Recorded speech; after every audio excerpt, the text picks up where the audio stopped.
اللهم صل على محمد وآل محمد. صباح الخير، شلونكم حبايبنا؟ صباح العافية عليكم، هيامية هلا بيكم. مثل ما تشوفون بدينا بروتيننا اليوم من البداية الصبح. طبعا غسل الملابس. طبعا عندي ملابس السود مثل ما تشوفون، ما بقى إلا القدير. راح يجينا شهر محرم، شهر عاشور، شهر حرام باستشهاد سيدي مولاي أبا عبد الله.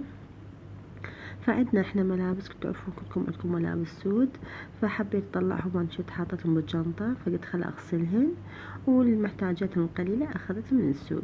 فيعني عندي هواي، عندي ملابس سود، فخليت عليهن زاهي واخليتهم بالغسالة.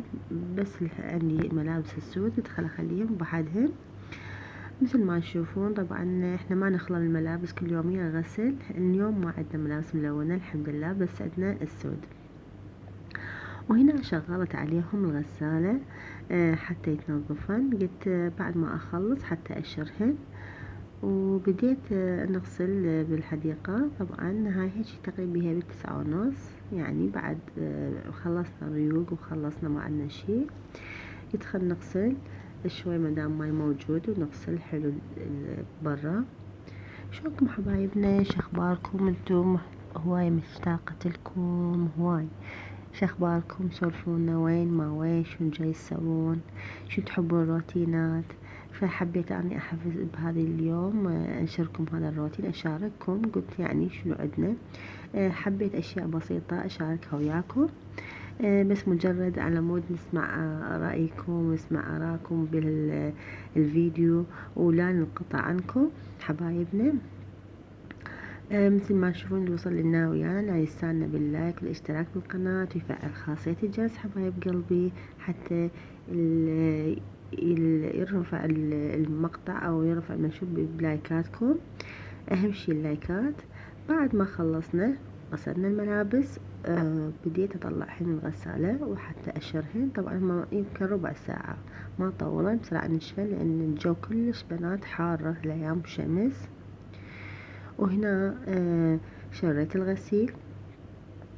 طبعا لان هم ملابس سود انا ما احب اخليهم هواي بالشمس، بسرعة نشفن. هاي عندي من الكابات وعندي من الملابس دشاديش. هاي الاشياء طلعتها مثل ما قلت لكم وشريتها على الحبل. خلصنا من عندها. تدرون بعد ورا ما خلصت وهاي ما عندنا شي طبعا بنات، نظفنا. قلت خل نروح نشوف شنو عندنا من الغدا نسوي. طبعا انتو بنات هم تحتارون مثلنا لو لا؟ طبعا مرات ام البيت دائما انا بالليل والله افكر اقول شنو باكر اسوي، انتو هم هيجي؟ طبعا البقية لا عادي ياكلون وبس ما يعرفون شنو ام البيت شنو راح تسوي ما تسوي. والله مرات اروح ساعات اروح لعمتي وزوجها شنو نسوي اليوم، يعني واحد يحتار. اريد واحد وياي بس يساندني. هنا انا قاعدة التمن. طبعا غسلته. قلت عندي بامية بالفريزر طلعتها، قلت خل اسوي بامية. بنات مش شرط الا بيها اللحم ترى البامية، والله هسه طيبة كلش طعمها طيب.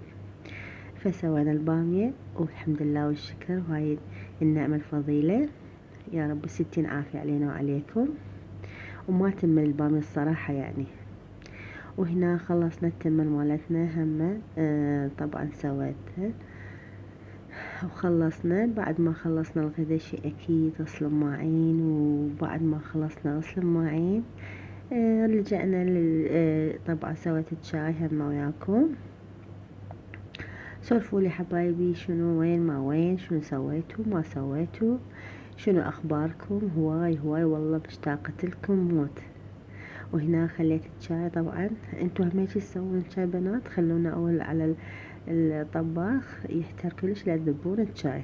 انا هاي طريقتي. يجينا لوجبة العشاء. طبعا بعد ما خلصنا شي اكيد نفكر بالعشاء. بعد شنو عندنا؟ هنا عندي لبلبي بالفريزر طلعته، راح اسوي وياكم الفتة السورية كلش طيبة وطعمها حلو. تحتاج من الروب او الزبادي، وتحتاج من الليمونة ومن الراشي، وهذا الخبز اللي هو خبز السوري. طبعا كلش طيب. كنا نسويها اكثر شي بتركيا. نقطع مكعبات صغار واقليه. هنا اخلي الزبادي واخلي عليه الراشي. كثروا بالراشي يصير شلون الحمص وطحينة، بس كلش طيبة تصير. تكون الروبة حلوة، زبادي ضخينة. خلوا حبتين من الثوم او ما تخلون كيفكم، وشوية من الكمون والليمون. هاي الخلطة الخاصة للفتة. طبعا كلش طيبة. واهم شي زيت الزيتون بالوصفة هذه، لان هي صحية. طبعا دائما احنا نسويها. هي اكلة سورية بس طيبة الصراحة. هي هم وجبة يعني غذاء كاملة، مو بس من المقبلات تعتبر.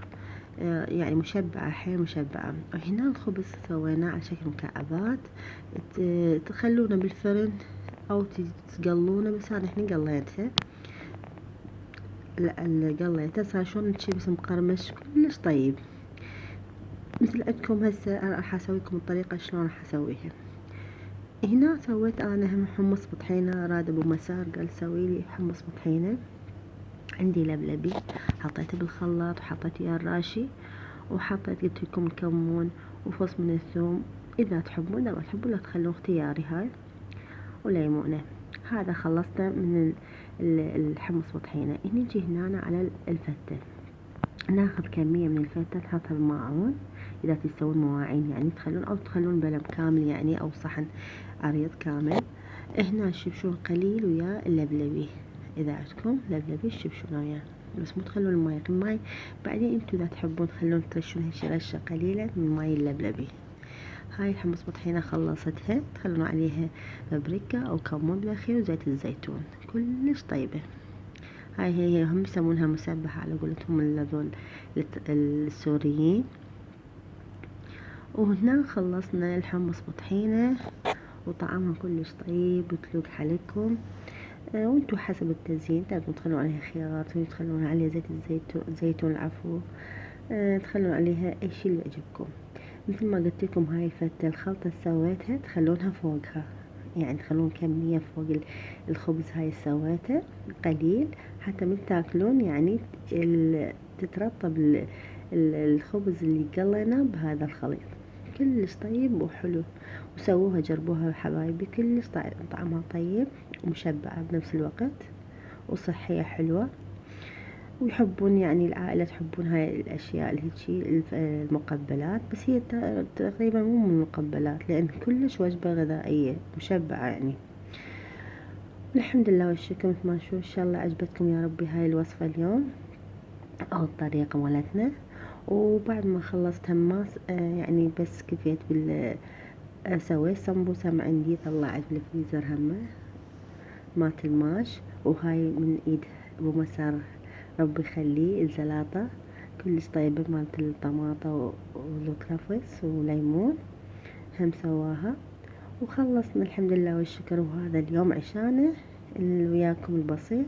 ان شاء الله يعجبكم يا ربي ويلوق حالكم، والف عافية علينا وعليكم.